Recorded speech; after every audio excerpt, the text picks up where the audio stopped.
Bonjour, nous sommes dans le site docteurangélique.free.fr dans une série de leçons d'introduction catholique à la lecture de l'Ancien Testament.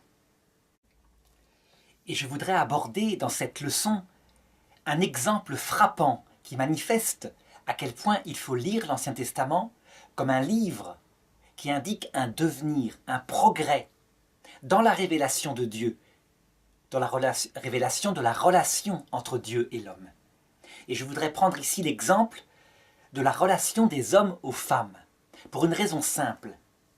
C'est que, dans toutes les civilisations à peu près, on peut considérer la relation dans le couple de l'homme à sa femme. Et on peut avoir à peu près la certitude que telle relation indique, parallèlement, l'idée qu'on se fait de la relation à Dieu.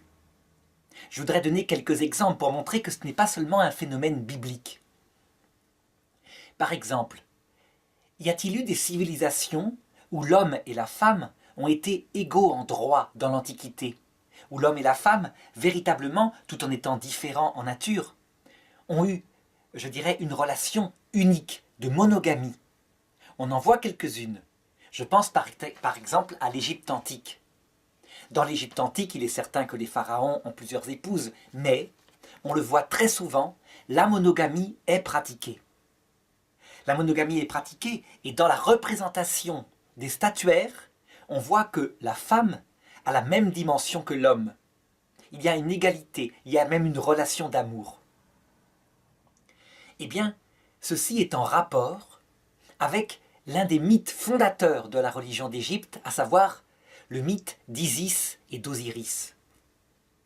Ce mythe raconte comment, au début de la création, le dieu unique, Ra, créa une série de dieux qui sortirent de lui, dont Isis, qui était une déesse, la déesse, je dirais, amoureuse de son frère, Osiris. Osiris étant lui-même le dieu qui ensemençait la terre, qui donnait la vie à la terre. Parallèlement, le dieu unique, Ra, donna la vie à deux autres dieux, un couple, à savoir d'un côté Seth, le dieu du désert, un dieu représenté avec un visage rouge, un peu comme un tamanoir, et son épouse Nephthys. Or Seth, qui vivait dans le désert, fut très vite jaloux de son frère Osiris, parce qu'il vivait auprès du Nil, et il ensemençait la terre de beauté. Et donc il décida de le tuer. Pour cela, il fabriqua un magnifique cercueil et invita tous ses frères à venir l'essayer. Et celui qui réussira à entrer dans ce cercueil, eh bien, le posséderait, il était en or. Osiris, tout à fait confiant, l'essaya, et Seth le tua. Son épouse et sœur, Isis, ne le retrouva pas, et désespérée, elle chercha partout dans l'Égypte, et elle trouva qu'il avait été assassiné. Elle réussit à récupérer les morceaux de son corps que son frère avait démembrés et à le reconstituer. Donc on peut dire que par sa prière, et comme dit le mythe égyptien, en battant des ailes, elle obtint la résurrection de son mari bien-aimé. Eh bien, à ce moment-là, le dieu Isis, dans le royaume des morts, obtint la souveraineté pour donner la vie éternelle à ceux qui se seraient comportés bien. Et donc, les Égyptiens antiques, afin d'obtenir la vie éternelle, se racontaient ce mythe de l'amour du dieu Osiris et de la déesse Isis, et essayaient véritablement de l'imiter, si bien que leur relation dans leur couple, qui était une relation faite véritablement d'une volonté d'égalité, de reconnaissance de l'amour, eh bien, elle avait un rapport avec ce qu'ils considéraient, en tout cas dans la partie osirienne de la religion égyptienne, de leur relation à Dieu. Et donc on voit chez eux s'établir des mœurs qui par rapport aux autres nations sont extrêmement paisibles, et en plus une relation à Dieu très intense, très mystique, avec l'espoir de voir à l'heure de la mort ce dieu Osiris qui pèserait leur cœur et qui les introduirait dans la vie éternelle, tandis que sa femme, de son épouse Isis, intercéderait pour eux, se ferait leur avocat. Parallèlement, à la même époque, dans d'autres peuples, quelquefois des peuples extrêmement païens qui offraient même des sacrifices humains, Je pense par exemple à la religion du dieu Moloch qui était en Syrie. Eh bien, dans l'Antiquité, lorsqu'on regarde le rapport des hommes aux femmes dans ces civilisations-là, eh bien, les femmes sont écrasées, elles n'ont qu'à obéir. Et si elles désobéissent alors qu'elles passent de l'autorité du père à celle du mari, elles risquent leur vie véritablement. La femme est inférieure, les couples sont polygames puisque la femme est inférieure. Elle est donc quelqu'un qui donne la vie. Et il n'est pas question, sauf exception, d'avoir une relation d'amour avec elle. Eh bien, parallèlement, on constate que le rapport à Dieu est dans une relation identique. Ce Dieu est terrible. C'est un juge impitoyable. Et pour se l'amadouer, il faut lui offrir des sacrifices, par exemple l'enfant premier-né. Et alors il se calmera. Eh bien, c'est un peu pareil dans le monde entier. Et la Bible n'y échappe pas. Et c'est pourquoi, afin de manifester à quel point il y a eu une évolution et un progrès dans la relation à Dieu, il faut que j'étudie maintenant, à travers la Bible, l'évolution de la relation entre les hommes et les femmes, afin que chacun comprenne bien qu'il ne faut pas lire la Bible comme si un texte de la Genèse, par exemple, au niveau de l'histoire d'Abraham, aurait la même valeur normative que l'Évangile qui montre le sommet de la révélation, et donc de la relation entre les hommes et les femmes. Alors, en réalité, lorsqu'on lit la Bible, on s'aperçoit que ce n'est pas une pente qui monte comme ça régulièrement et qui s'achève en Jésus-Christ dans la perfection. Ce qui se passe, c'est plutôt ce schéma-là. On le voit, il y a un premier sommet ici, qui sera très bref, avec Adam et Ève. Puis il y a le péché originel avec une chute qui va être radicalement visible et que je montrerai au niveau du livre des juges, avec le sommet, on peut dire, de ce qui est raconté dans la Bible comme perversion. Le livre des juges, c'est un livre qui se situe à peu près au néolithique, donc au début de l'installation des villages. Ensuite, il y a un lent progrès de l'humanité. Moïse, le statut de la femme n'est pas tellement supérieur. Et le sommet des sommets, dans l'Ancien Testament, c'est le prophète Malachie, donc qui écrit sa prophétie, disons, vers 300-400 avant Jésus-Christ. Avec Jésus-Christ, on dirait que le sommet qui était avec Adam et Ève est rétabli, au point que Jésus se réfère explicitement à ce qui était au début, et on va le voir, il va expliquer les commandements de Moïse qui sont si durs par la dureté du cœur de l'homme. Eh bien, j'essaierai de montrer, tout au long de cette étude, que la relation à Dieu a été de la même qualité. Ça veut dire qu'on peut véritablement comparer époque par époque. Au point d'ailleurs que saint Paul, dans l'Épître aux Éphésiens, dit ceci.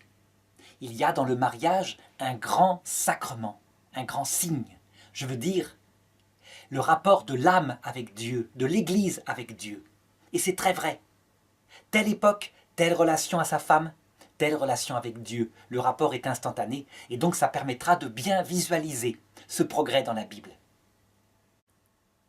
Alors au tout début, dans le livre de la Genèse, la foi catholique rapporte que la relation à Dieu était intime, parfaite, dans une confiance totale, au point que Dieu marchait dans le jardin, ce qui signifie qu'il marchait dans le cœur d'Adam et Ève. Ils avaient une présence d'intimité qui était native, qui venait d'une décision de Dieu, et ils en profitaient, mais du coup, ils ne voyaient pas l'immense avantage qu'ils avaient. Comment est-ce que le monde, qui était le même monde que maintenant, avec une vie animale, une vie végétale, des animaux qui mangeaient, comment ce monde était un paradis parce qu'ils le voyaient comme tel dans leurs yeux illuminés de la présence de Dieu. Et donc dans le premier récit de la Genèse, Dieu dit « Hommes et femmes, il les créa. À son image, il les créa. » On voit bien, dès le début de la Bible, il y a donc une relation d'égalité de regard de Dieu sur l'homme et la femme, ce qui ne veut pas dire qu'il y a une égalité de nature. Au contraire, dans le deuxième récit, le rapport de complémentarité de l'homme et de la femme est établi par le symbole très fort suivant. Dieu fit tomber Adam dans un sommeil mystérieux, il prit sa côte, il la bâtit en femme et il lui apporta. La côte, dit saint Augustin, c'est le symbole de la partie la plus proche du cœur, ce qui signifie que la femme ne lui est pas donnée pour servir à quelque chose, mais elle est complémentaire du niveau de son cœur, au point que Adam n'a pas de but à sa vie s'il n'a pas sa femme pour qui il va travailler avec joie. C'est le projet de Dieu à l'origine. D'ailleurs, tout de suite, Adam, pour signifier sa relation à sa femme, dit ceci. C'est en Genèse, au chapitre 2, verset 23. Alors Adam s'écria, « Pour le coup, celle-ci est l'os de mes os, la chair de ma chair. Celle-ci sera appelée femme, car elle fut tirée de l'homme, celle-ci. Et c'est pourquoi l'homme quitte son père et sa mère et s'attache à sa femme, et ils deviennent une seule chair. » On le voit donc bien, dans cette première période, la relation entre l'homme et la femme est une relation d'égalité de droit, d'amour réciproque, d'admiration réciproque. Chacun dans sa complémentarité. L'homme étant plus centré sur le travail, il est fait à partir de la terre, dit la Bible symboliquement, et la femme ayant véritablement cette complémentarité pour lui apprendre la finesse du cœur. Ensuite, on le sait, vient le péché originel. Alors que Dieu, dans le premier rapport avec l'humanité, est dans une intimité totale qui est signifiée sacramentellement par cette relation entre Adam et Ève, lorsque vient le péché originel, la Bible dit que Dieu s'en alla du jardin. Dieu se cacha à partir de ce jour-là. Et on en voit tout de suite les effets dans le rapport entre l'homme et la femme, donc qui signifie bien qu'il y a eu aussi une rupture dans le rapport avec Dieu, tout simplement par le fait suivant. Quand Dieu demande à Adam « Qui t'a appris que tu étais nu ?» Eh bien Adam, au lieu de dire « J'ai mangé de la pomme, je suis responsable, j'ai été libre, j'ai suivi mon propre volonté », eh bien au lieu de faire ça, il accuse la femme et il dit ceci en Genèse chapitre 3 verset 12. « C'est la femme que tu as mise auprès de moi qui m'a donné de l'arbre et j'ai mangé. » On voit donc s'établir dans le couple humain une méfiance, une accusation réciproque, une lâcheté, un manque de franchise pour assumer ses propres fautes. Eh bien, dans la relation à Dieu, c'est la même chose. Il n'y a plus cette limpidité du départ, et peu à peu, Dieu va être oublié de l'humanité. La Bible, la suite de la Bible, raconte comment, en se cachant à l'humanité, Dieu va peu à peu façonner le cœur des hommes pour qu'ils se préparent à retrouver un Messie qui leur racontera de nouveau ce pourquoi ils avaient été créés. Ils avaient été mis sur terre pour un temps, afin qu'ils s'aiment les uns les autres, femmes, maris, frères, sœurs, enfants, parents. Et en vue d'acquérir aussi une humilité par une certaine obéissance, pour voir Dieu face à face dans l'autre monde. À l'origine, il ne devait pas passer par la mort, et évidemment, cette deuxième sagesse qui apparaît à partir de ce moment-là, passe par la souffrance et par la mort. Alors attention, les choses ne se dégradent pas, je dirais, d'un seul coup, on le voit bien. Par exemple, si on lit l'histoire de Abraham avec sa femme, il y a une véritable relation de monogamie. Il aura une deuxième femme, mais c'est Sarah elle-même qui le voudra parce qu'elle est stérile. Ça veut dire que donc ce n'est pas partout le même écroulement des relations entre hommes et femmes. Il y a évidemment des exceptions, des gens qui se comportent bien. Eh bien, je dirais que l'archéologie du paléolithique, même si Abraham n'est pas du paléolithique, c'est aussi un homme du néolithique, c'est un berger, mais l'archéologie des très anciennes tribus humaines, l'étude de leurs relations, montre qu'il n'y a pas cette dureté comme au néolithique, donc la période de l'agriculture et de l'élevage. Il y a même, très souvent, dans ces anciennes civilisations qui sont animistes, un souvenir qu'il y a au sommet un Dieu unique. Un souvenir que ce Dieu unique récompensera, qu'il y aura une vie éternelle. On se souvient, par exemple, quand on était jeune, des westerns de notre enfance qui nous montraient des Indiens, qui étaient des hommes, disons des chasseurs-cueilleurs, donc des hommes du paléolithique, et qui, lorsqu'ils mouraient dans la dignité au combat, allaient rejoindre, comment dirais-je, le grand esprit dans les prairies éternelles de l'autre côté.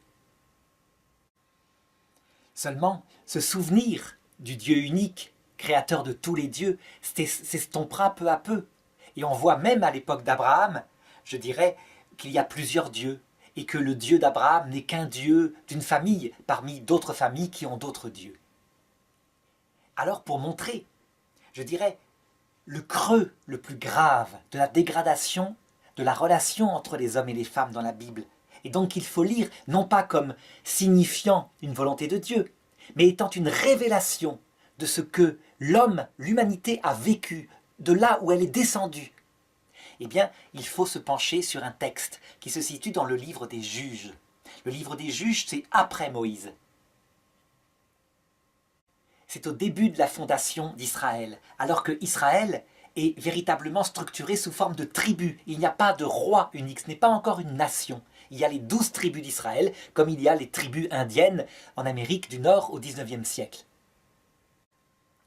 Eh bien, au livre des Juges, au chapitre 19, il y a le récit le plus dur de toute la Bible.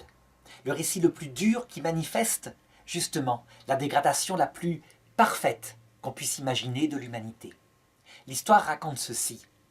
Un homme était marié, et un jour, alors qu'il avait bu ou je ne sais pas quoi, il battit sa concubine, et elle s'enfuit, elle retourna chez ses parents. Cet homme, une fois qu'il se fut dessoulé, on peut penser ça, décida d'aller la rechercher. Et pour ça, il devait traverser plusieurs régions d'Israël. Il parla à son père, et son père convainquit la jeune femme de revenir avec lui. Donc les choses s'arrangeaient. Ils repartirent et elle monta sur l'âne. Seulement, alors que le soir tombait, ils durent s'arrêter dans une ville de la tribu de Benjamin, donc une des 12 tribus d'Israël. Ils s'arrêtèrent au milieu de la place et un homme passa qui revenait des champs qui leur dit « Mais ne restez pas là, vous êtes fous, ne restez pas là toute la nuit, venez chez moi, je vous accueille. Vous ne savez pas ce qui se passe ici la nuit. » Alors ils acceptèrent de suivre cet homme et ils allèrent chez lui. Il donna à manger à leur âne. Et effectivement, au milieu de la nuit, des hommes de la ville vinrent frapper à la porte de celui qui les avait accueillis en disant « Livre-nous cet homme que tu as accueilli chez toi afin que nous couchions avec lui. » Et l'homme qui les avait accueillis dit « Mes frères, ne faites pas cette infamie. » En fait, il dit ça non pas parce que cet homme allait être violé, mais il dit ça parce que pour lui, l'hospitalité était la chose la plus sacrée. On sait que c'est la valeur la plus sacrée dans les peuples sémites, même maintenant. Mais c'est là que le texte est significatif. L'homme qui les avait accueillis dit à ceux qui étaient à l'extérieur et qui se faisaient de plus en plus menaçants « Ne faites pas le mal, mes frères, mais j'ai chez moi une jeune fille, ma fille. Elle n'a pas connu d'homme, elle a 12 ou 13 ans. Je vous la donne, vous lui ferez ce que vous voudrez, mais ne commettez pas le mal chez moi. » La Bible ne dit pas dans quel état était cette jeune fille qui entendit cette proposition de son père. Tout ce qu'elle dit, c'est que l'homme, voyant cette générosité, saisit sa concubine, l'a mis dehors, les violeurs la violèrent toute la nuit. Au lendemain matin, elle se traîna jusqu'à la porte et là, elle mourut d'hémorragie. Lorsque le soleil se fut levé, le voyageur sortit, toucha sa femme du pied, vit qu'elle était morte, la chargea sur son âne, la coupa en 11 morceaux, envoya un morceau à chaque tribu d'Israël en disant « Accepterez-vous une telle perversion chez une tribu d'Israël? Partons à la guerre. » Et c'est ainsi que commença la guerre de Benjamin, la guerre des Benjaminites. On le voit, ce texte est tout à fait significatif d'une barbarie. Une barbarie chez un peuple qui, par ailleurs, on va le voir tout au long de ce texte, il est intéressant de le lire, est extrêmement pieux. Lorsqu'il part à la guerre, eh bien on pourrait dire qu'il dit des chapelets. Il se tourne vers l'Arche d'Alliance pour demander à Dieu « Devons-nous attaquer maintenant? Devons-nous pas attaquer? Nous ferons ce que tu voudras, etc. » Il ne se rend pas compte de son péché. Et son péché, c'est ce comportement par rapport à la femme qui n'est rien. Rien du tout.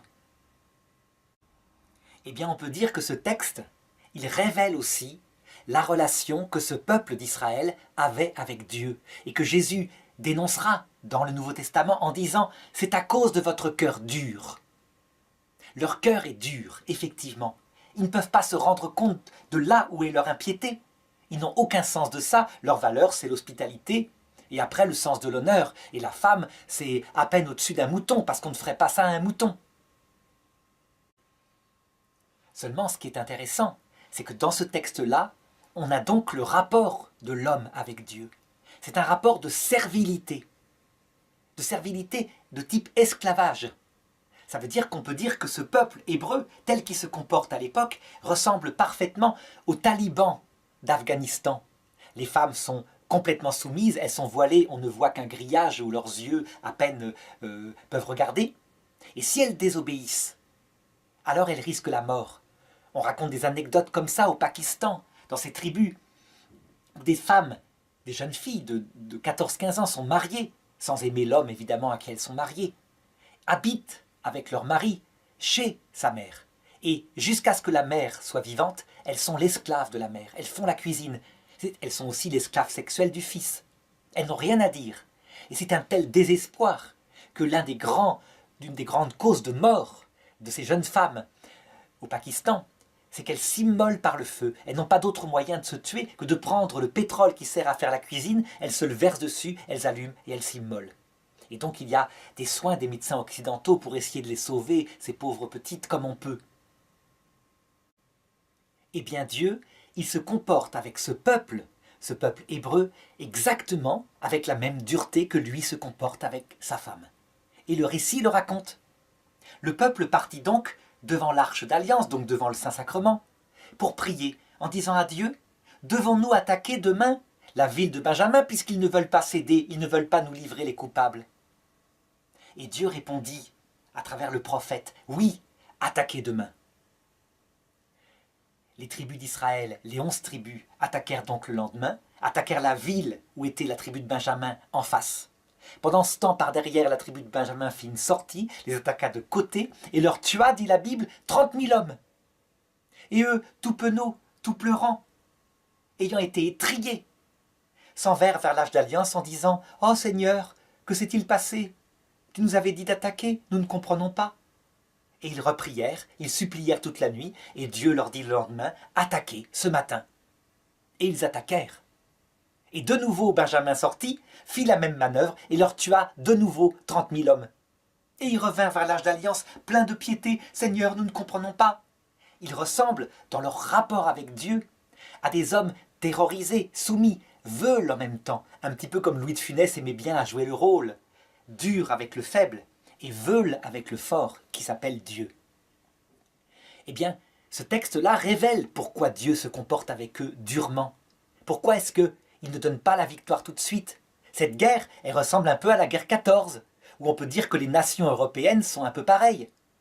Elles sont orgueilleuses les unes et les autres. Qui est coupable de la guerre 14? Les Allemands? Les Français? Qui? Tout le monde avait envie de faire la guerre. Pour une raison ou pour une autre, parce qu'il était le meilleur, tout simplement. Eh bien, cette guerre, personne ne l'a gagnée. Les morts sont à peu près du même nombre de chaque côté. Là, c'est pareil.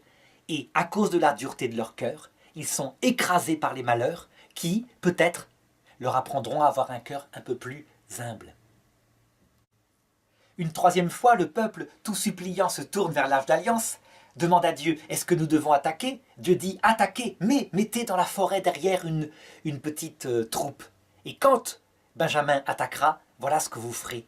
Vous ferez mine de reculer, ils penseront vaincre comme les deux autres fois, et là, vous attaquerez la ville, par la porte ouverte derrière.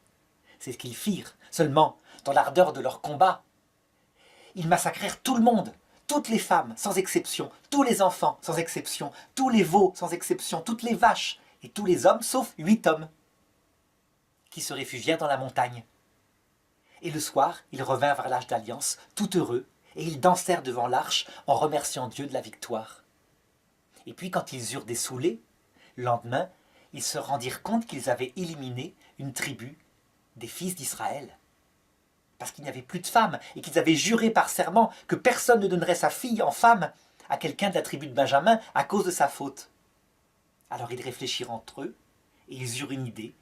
Ils partirent, ils firent un réseau du côté des tribus arabes du secteur. Les jeunes filles étaient dans les vignes pour la fête du printemps. Ils en enlevèrent une vingtaine, sans qu'elles aient le choix. Ils les apportèrent comme épouses aux hommes qui avaient survécu, et c'est ainsi que la tribu de Benjamin repartit. Ce texte-là, il est très très important dans sa dureté, dans le scandale qu'il révèle. Il est très important parce que c'est un texte comme ça qui explique pourquoi Moïse a fait une loi parfois si barbare. Pourquoi est-ce que Moïse, qui a écrit la loi par ses propres mains, il l'a inventée par son intelligence, ça se voit très bien. C'est la loi pensée par un homme qui vit à peu près à cette période-là. Et pourquoi cette loi, elle est tout de même révélée? Elle fait partie de la révélation. Non pas que les commandements qui sont dedans seraient tous valables pour l'éternité, du tout, mais parce qu'elle révèle l'état de l'humanité à un certain moment. Par exemple, la loi du talion, œil pour œil, dent pour dent. On sait bien que Jésus, il l'a remplacée par une autre loi. Je vous dis de ne pas résister à vos ennemis. Faites du bien à ceux qui vous haïssent. Donc il serait vain, maintenant pour un chrétien, d'invoquer la loi du talion, puisqu'elle est remplacée par une loi nouvelle, la loi de l'Évangile. Eh bien, Jésus, de la même façon, dit « C'est à cause de la dureté de votre cœur que Moïse vous a donné cette loi qui ne sauve pas, et dont je voudrais montrer quelques exemples. » Parce qu'elle va révéler, dans la mesure où elle révèle le rapport des hommes et des femmes, le rapport avec Dieu. Moïse, il est dit qu'il fréquentait Dieu face à face. Jamais il n'y eut d'homme qui fût si proche de Dieu et qui lui parlât comme un ami. Oui, mais un ami où l'amitié est principalement venant de Dieu. Moïse d'ailleurs trahira. Donc le cœur de Moïse n'est pas le cœur pur de Jésus. Et il suffit pour s'en rendre compte de regarder sa loi. Alors, voici par exemple un commandement très curieux que je rappelle souvent parce qu'il est significatif. C'est le commandement de la lapidation des femmes adultères. C'est Moïse qui le met dans sa loi. C'est quelque chose qui date de bien avant sans doute, mais il l'intègre à sa loi. Évidemment, normalement, comme il est juste, un homme adultère pris en flagrant délit est lapidé en même temps. C'est évident. Seulement on sait bien ce qui se passe. C'est les femmes qui tombent enceintes. Et donc quand elles ne sont pas mariées et qu'elles sont enceintes, les jeunes filles, on sait très bien ce qui s'est passé. Et Moïse a réfléchi et il s'est dit oui, mais elles peuvent avoir été violées. Et donc il instaure ce cas. Donc on voit qu'il pense sa loi vraiment pour quand même être un peu juste. Et il instaure la loi suivante. Si une fille qui est enceinte et qui dit avoir été violée, dit qu'elle a été violée dans la ville, alors tu la lapideras. Parce que elle aurait pu crier. Et si elle dit avoir été violée dans la campagne, alors tu l'épargneras, parce qu'elle a pu crier et que personne ne l'a sauvée. Donc j'avais montré dans la leçon précédente à quel point c'était quelque chose d'aberrant, et que la fille d'Abraham lui-même avait été violée, Dina, dans une ville, et avait eu beau crier, personne n'était venu la sauver, parce que la musique avait couvert ses cris, tout simplement. Moïse n'y a pas pensé. On voit bien, c'est une loi humaine, inventée par Moïse, une loi qui ne sauve pas, mais elle est révélée véritablement. Elle est inspirée par Dieu parce qu'elle est adaptée à ce peuple en fonction de son cœur dur. Et deuxièmement, elle révèle la relation que ce peuple avait avec Dieu. À cette époque-là, le Dieu d'amour est complètement oublié. Le peuple hébreu a une relation de terreur envers Dieu.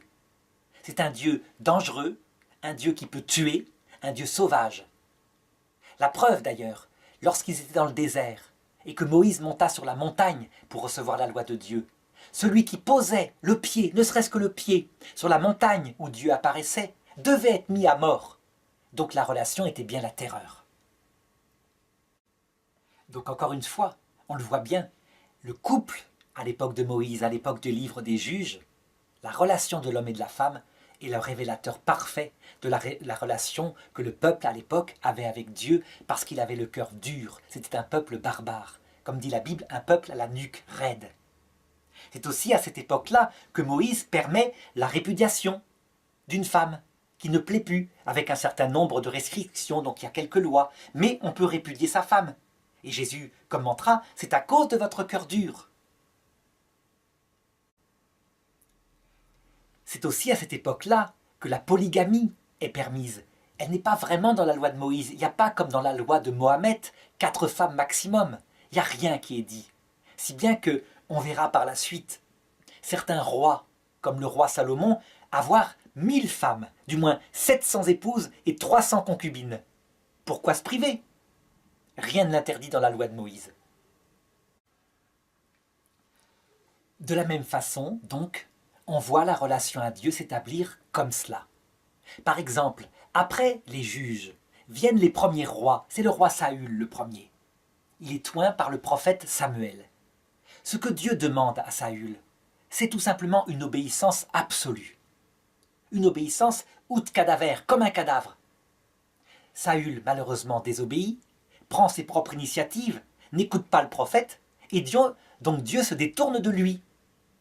Évidemment, s'il est demandé une obéissance absolue, sans comprendre qu'il y a un lien d'amour, mais uniquement matériel, il ne faut pas s'attendre à ce que le peuple ait une relation avec ce Dieu autre que la peur. Peut-être qu'on est passé de la terreur à la peur, mais la peur, elle est là. Le roi suivant, David, eh bien lui, il essaiera de dépasser la peur de Dieu pour passer à l'amour de Dieu. Il va vraiment essayer. L'histoire est racontée dans le 2e livre de Samuel au chapitre 6. Et c'est au verset 9 que la conclusion de l'histoire apparaît. Donc voilà ce qui se passe. David a gagné ses guerres, il a fait beaucoup de morts. On peut l'imaginer comme un roi guerrier du type Mohamed. À un moment donné, il s'est construit avec les richesses qu'il a eues un beau palais. Et il se dit, moi je vis dans un grand palais, et comment est-ce que Dieu n'aurait pas un palais pour lui? Seulement Dieu lui dit, ce n'est pas toi David qui construiras un palais pour moi, car tes mains sont couvertes de sang, mais ton fils le fera pour toi. Alors David du coup réfléchit et se dit, c'est très simple, je vais prendre, puisque c'est mon fils qui construira le palais, je vais prendre le Saint-Sacrement chez moi, l'arche d'alliance chez moi. Tout simplement, il vivra dans mon palais, je l'honorerai, et comme ça j'aurai une relation directe à Dieu, une relation d'amour, d'amitié. Et il commanda cela aux prêtres, et les prêtres acceptèrent. Donc, ils portèrent l'arche d'alliance en procession. Et David, sur tout le chemin, dansait devant l'arche d'alliance, et les musiciens accompagnaient sa danse avec de la musique. C'était extraordinaire. On peut imaginer ça un peu comme une procession du Saint-Sacrement, tel qu'il se pratiquait au XIXe siècle dans nos campagnes. Véritablement, on peut dire que David établissait l'Évangile de son propre initiative. L'Évangile, ça veut dire une relation d'amour, d'amitié avec ce Dieu qui habitait dans l'Arche d'Alliance. Seulement, à un moment donné, un des 4 prêtres qui portait l'arche sur un brancard, comme cela, trébucha. Et l'arche faillit basculer. Alors un homme qui était là, dans la haie d'honneur, prit l'initiative pour ne pas que l'arche bascule et essaya de la retenir comme ça en la touchant. Et la Bible raconte que Dieu, depuis l'arche d'alliance, foudroya cet homme et il mourut aussitôt. Et on en informa David. David qui avait vu le geste, qui n'était pas un geste de manque de respect, mais au contraire un geste de respect. Alors David eut peur de Dieu et se dit, c'est un Dieu terrible, je ne vais pas habiter avec lui. Et donc David décida de porter l'arche d'alliance ailleurs que dans sa maison. Jésus commentera et donnera l'explication de cela plus tard. Il dira « L'Esprit Saint n'avait pas encore été donné. La relation d'amour avec Dieu n'était pas possible parce que l'Esprit Saint n'avait pas été donné. Et pourtant, beaucoup désirèrent voir un seul jour du Fils de l'homme et ne le virent pas. Donc Dieu ne permit pas encore que David ait une relation d'amour, d'amitié avec lui. Il explique pourquoi il avait les mains couvertes de sang. Mais regardons aussi le cœur de David. Le cœur de David est un cœur dur.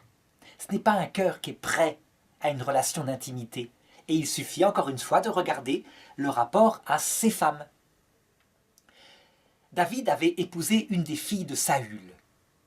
La fille de Saül, lorsqu'elle le vit danser avec son petit pagne devant l'arche d'alliance ce jour-là, le méprisa dans son cœur en disant « Mais comment est-ce qu'un roi peut faire comme ça? C'est ridicule !»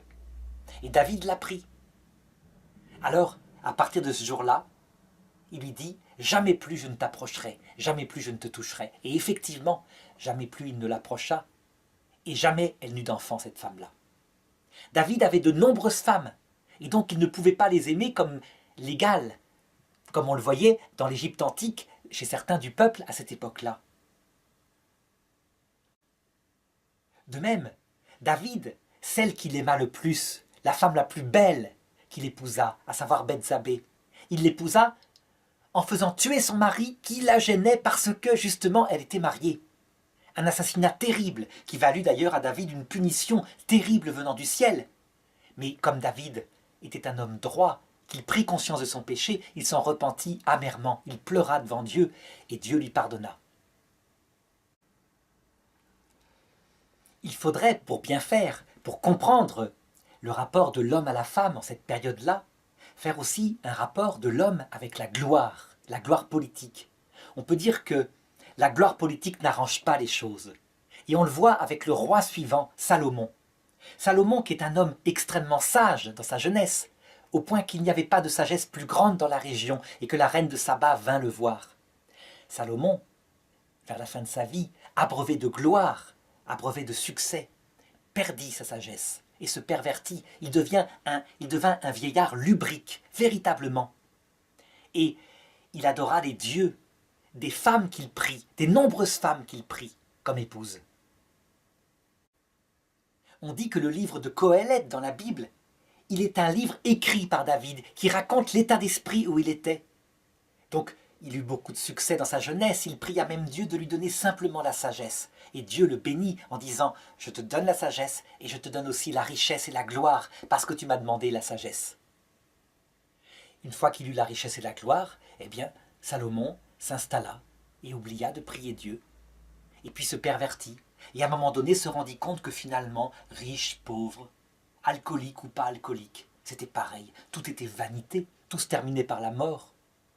Que le riche, le pauvre, c'était au tombeau que ça se terminait. Et donc il développa une sorte de cynisme, peut-être même d'athéisme ou de ricanement devant Dieu. D'ailleurs, à la fin de sa vie, quand un prophète lui fut envoyé pour lui dire que parce qu'il avait péché, son royaume serait divisé en deux, il se rassura quand il apprit que ce ne serait pas de son vivant, mais que ce serait son fils qui subirait cela. On peut dire donc qu'à l'époque des rois, le rapport à Dieu est un rapport de serviteur.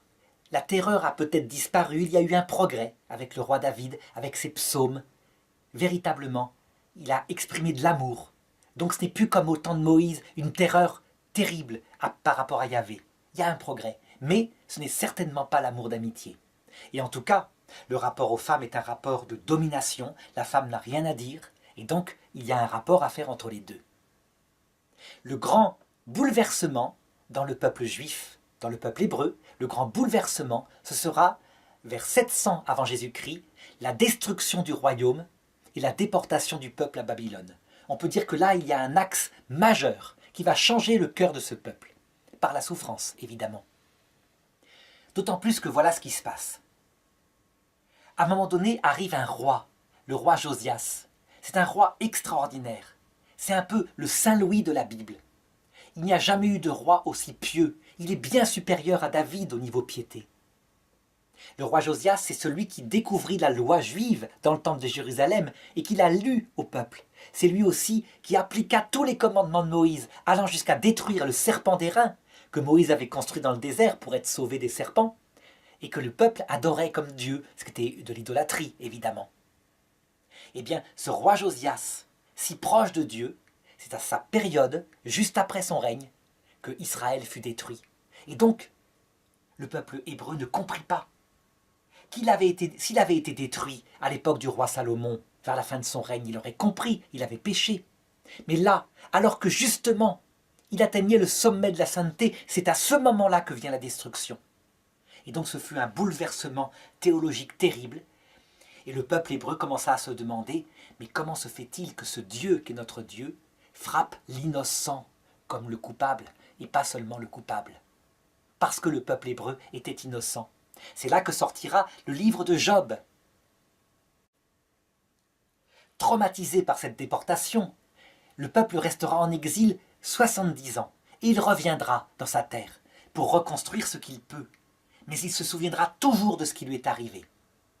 Et alors apparaîtront des prophètes qui constateront ce traumatisme national du peuple, ce bouleversement de sa suffisance d'avant. Et ils se mettront à prêcher qu'il y a un Dieu et que ce Dieu aime le peuple. Attention, il ne s'agit pas du tout de dire que Dieu aime individuellement chaque personne comme l'unique et qu'il est prêt à mourir pour elle, du tout. C'est une relation du peuple comme entité avec Dieu, mais c'est tout de même, on parle d'amour. Et là, je voudrais parler de deux prophètes particulièrement, qui en ont parlé. L'un s'appelle Osée.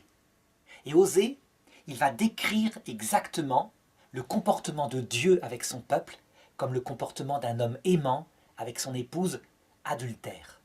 En disant ceci, tu t'es prostituée avec tes amants, moi je t'aimais, tu avais pris plein d'amants, je t'avais pourtant couvert de richesses.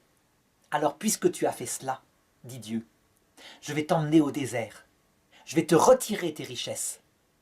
Tu seras toute seule, abandonnée, tu n'auras plus rien. Et là, tout d'un coup, tu te souviendras de moi, tu te souviendras de tout ce que j'avais fait pour toi, et tu reviendras vers moi. Et alors, je viendrai te chercher, et je te rendrai tes richesses. Et de nouveau, nous serons un couple. Il y eut même un prophète qui le signifia sur ordre de Dieu en allant jusqu'à épouser une prostituée. Épouser une prostituée, mais quel bouleversement par rapport au commandement de Moïse qui ordonnait de lapider les femmes adultères.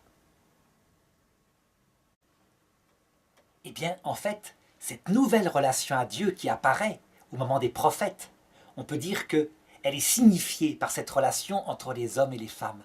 La relation est moins dure, moins sauvage. Il y a davantage de monogamie. Il y a davantage de respect pour son épouse. Eh bien, c'est pareil. L'homme devant Dieu est plus modeste, plus humble, parce qu'il a souffert. Et alors, je voudrais parler maintenant du sommet de l'Ancien Testament. Le sommet qui ne vient pas de Jésus, c'est étonnant. On croit que c'est Jésus qui a fait ça, mais pas du tout. Déjà 300 ans avant la venue de Jésus, les choses avaient été établies par les prophètes. Je ne dis pas que ça avait été appliqué, puisque ces prophètes avaient moins d'autorité, évidemment, que la loi de Moïse, chez beaucoup. Mais voilà ce que dit le texte. C'est le prophète Malachie, au chapitre 2. Vous venez au temple de Jérusalem, et vous offrez des sacrifices, vous couvrez l'autel de Yahvé de lamentations, de gémissements. On se souvient du livre des juges dont je parlais tout à l'heure. Et vous vous dites, pourquoi est-ce que Yahvé refuse d'exaucer ma prière? Eh bien, je vais te dire pourquoi. C'est que Yahvé est témoin entre toi et la femme de ta jeunesse que tu as trahie, bien qu'elle fût ta compagne et la femme de ton alliance. N'a-t-il pas fait un seul être qui a chair et souffle de vie, et cet être unique, que cherche-t-il? Une postérité donnée par Dieu. Respect donc à votre vie. Et la femme de ta jeunesse, que tu as aimée, ne la trahis pas. Car, moi, dit Dieu, je déteste la répudiation. Et qu'on recouvre l'injustice de son vêtement. Respect donc à votre vie, et ne commettez pas cette trahison envers la femme de votre jeunesse. On peut donc dire qu'avec ce texte de Malachie, l'explication de la guerre des Benjaminites, du massacre des autres tribus, pas seulement des coupables, selon le peuple hébreu, les Benjaminites, mais de tout le monde parmi le peuple, s'expliquait enfin.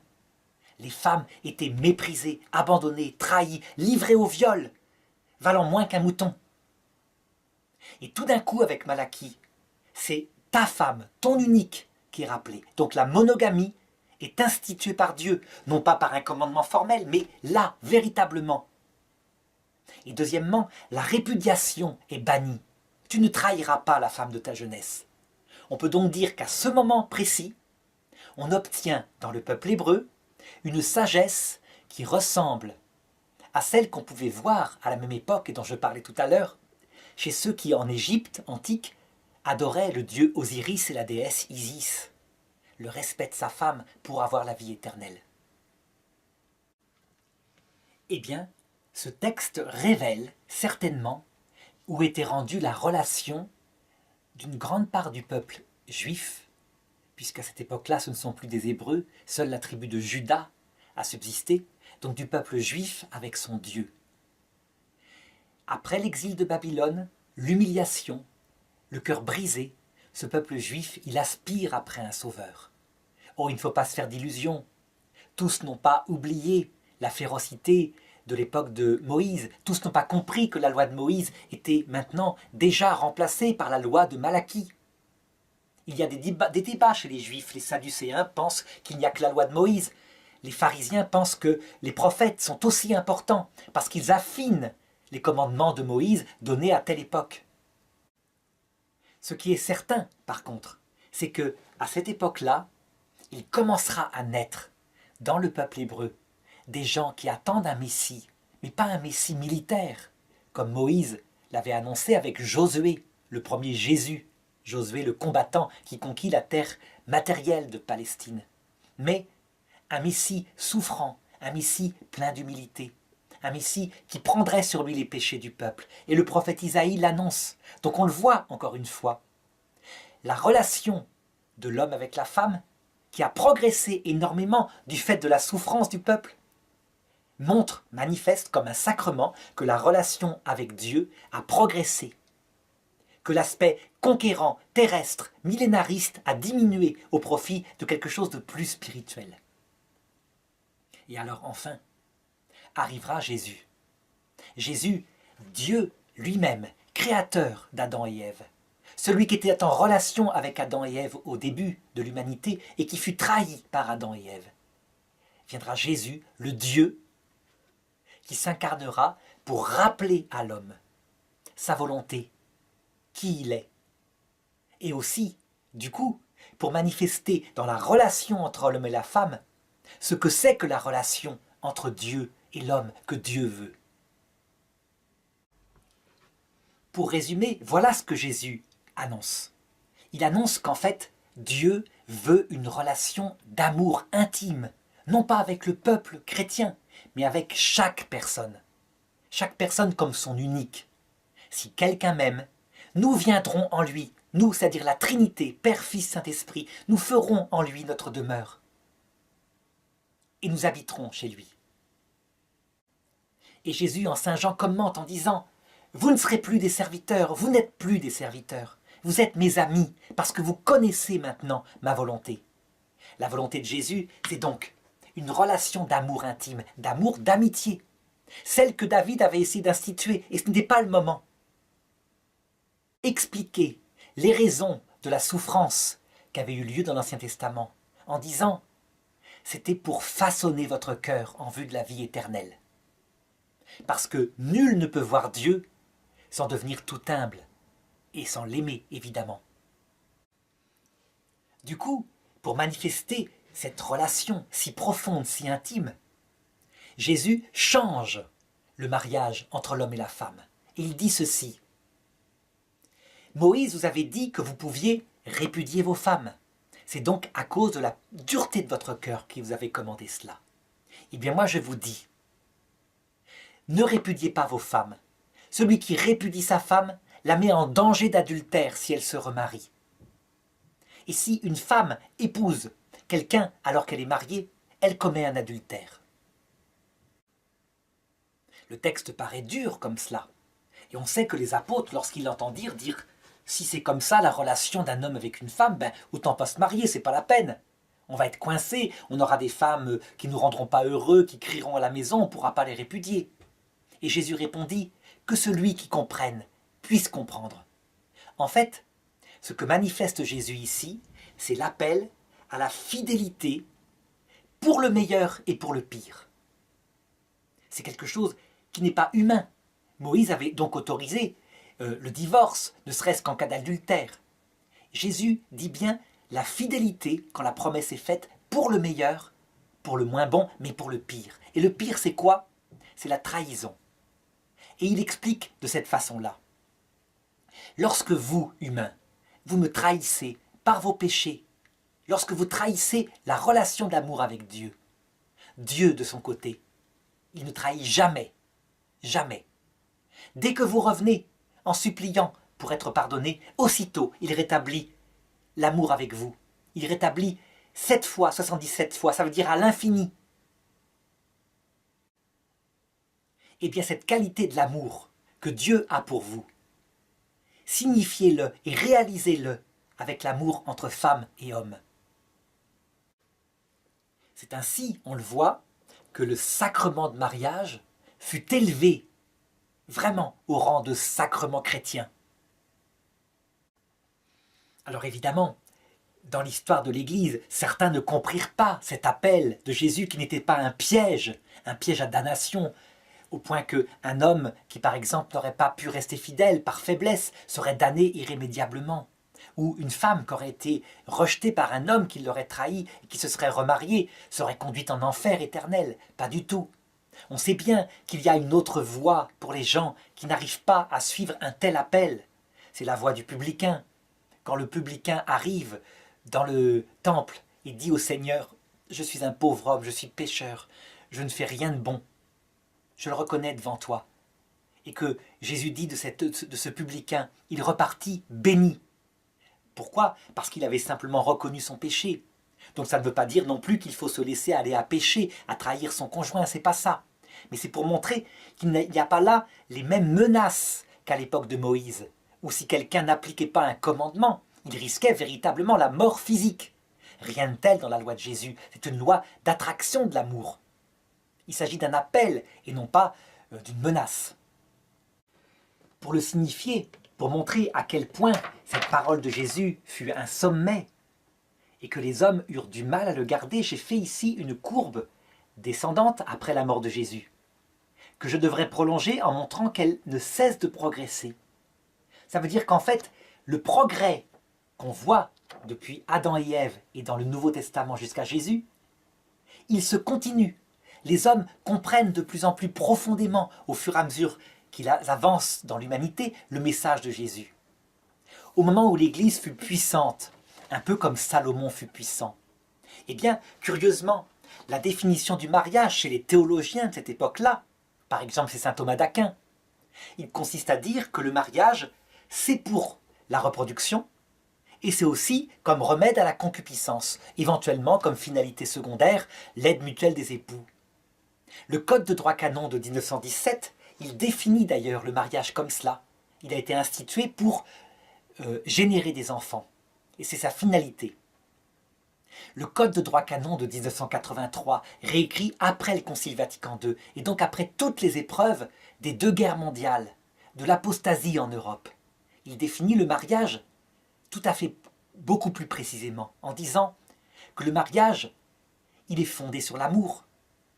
Pas un amour sentimental, un amour choisi, un amour volontaire, un amour qui s'engage. Le Code de droit canon ne le précise pas, mais tout le reste des articles du droit canon qui déclinent les conditions du mariage l'expliquent.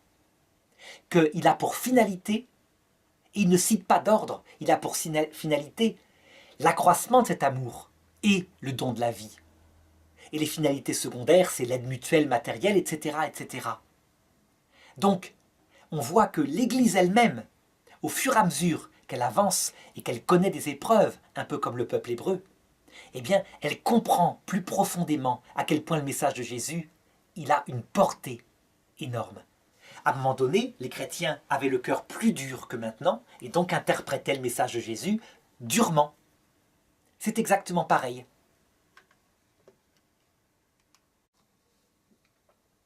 Et donc, on voit à quel point, tout au long de l'histoire biblique, véritablement, il y a progression. De même qu'il y a progression dans l'histoire de l'Église, qui comprend de mieux en mieux l'Évangile parfaitement révélé par Jésus pourtant, et qu'il y a progression dans nos cœurs personnels. Ça veut dire qu'un homme tout au long de sa vie, eh bien, il comprend de mieux en mieux le mariage. Au début, il le fonde sur des amours sentimentaux. Et à un moment donné, s'il est fidèle, il comprend que c'est la personne de l'autre qui vieillit avec lui, au-delà du plaisir qu'ils peuvent avoir ensemble, qui est son but, et l'éducation des enfants. Il comprend aussi que ce mariage, véritablement, se prolongera au ciel, mystérieusement, parce que beaucoup plus profondément. Je veux dire par là que celle qui a été sa femme, on la revoit de l'autre côté. On n'est plus son mari, comme sur terre. C'est pas ça, puisque le cœur est donné, est mis à une autre dimension. En voyant Dieu face à face, on est capable, comme Dieu, d'aimer, comme l'unique, chaque personne du paradis. Mais celle qui a été sa femme, elle est là, véritablement. On la voit. Dieu ne brise pas les amours qui ont été sincères sur la terre. On peut dire qu'au ciel, de la même façon, la relation que nous aurons avec notre prochain, qui sera dans une tendresse unique, dans une limpidité totale, notre peau ne cachera plus notre âme, mais au contraire, elle révélera toutes les pensées de notre cœur, toute notre histoire. Eh bien, cette relation, qui est comme un mariage, entre guillemets, même s'il n'a rien de sexuel, mais un mariage universel avec les anges, avec chaque personne du ciel, comme si elle était l'unique, sera l'image de ce mariage unique de toutes les âmes avec Dieu, parce Dieu sera vu face à face, sans obstacle, sans qu'il y ait aucun intermédiaire, pas même l'humanité du Christ. Dieu sera vu directement dans sa divinité, et je dirais que l'humanité du Christ sera plutôt manifestée par sa divinité que l'inverse, comme c'est le cas actuellement. Voilà, j'espère que cette leçon aura bien manifesté à quel point une lecture chrétienne de la Bible n'a rien à voir avec une lecture musulmane. Les musulmans, eux, ils disent « pas du tout ». Abraham avait la même relation à sa femme que les musulmans actuels, donc 4 femmes maximum, etc. Même chose pour Moïse. Moïse a autorisé, comme dans le Coran, la lapidation, 4 femmes maximum, et c'est les hommes qui ont falsifié la loi de Moïse et qui ont permis qu'il y ait plus de femmes, par exemple, par la suite. De même, les musulmans diront que l'évangile de Jésus, c'est le Coran, mais que les chrétiens, en écrivant l'évangile, l'ont falsifié. Ils ont tellement admiré Jésus, qui était un homme extraordinaire, qu'ils sont allés exalter ses commandements jusqu'à dire des choses impossibles à vivre, comme la fidélité pour le pire, alors que le divorce, évidemment, est autorisé par Moïse et dans l'islam. L'islam, il considère la Bible comme un livre qui a été falsifié parce que pour eux, le Coran est la volonté de Dieu maintenant et pour l'éternité, à savoir une relation de serviteur humble avec Dieu. On peut dire que les musulmans considèrent que la relation qu'on voit dans la Bible au niveau du livre des Maccabées, un livre écrit en grec vers 300 avant Jésus-Christ, serait la relation universelle que Dieu a eue avec les hommes. Pour les chrétiens, la relation dans le livre des Maccabées, elle se situe par ici. Par ici. Il y a encore la polygamie très fortement, il y a encore la violence, alors que le livre de Malachie se situe un peu plus haut ici. Donc c'est un moment de la révélation auquel les musulmans sont retournés, ne pouvant pas vivre l'absolu de la relation que Jésus invitait avec Dieu, et cette égalité en droit entre un homme et une femme, comme c'était le cas entre Adam et Ève dès le début de l'humanité.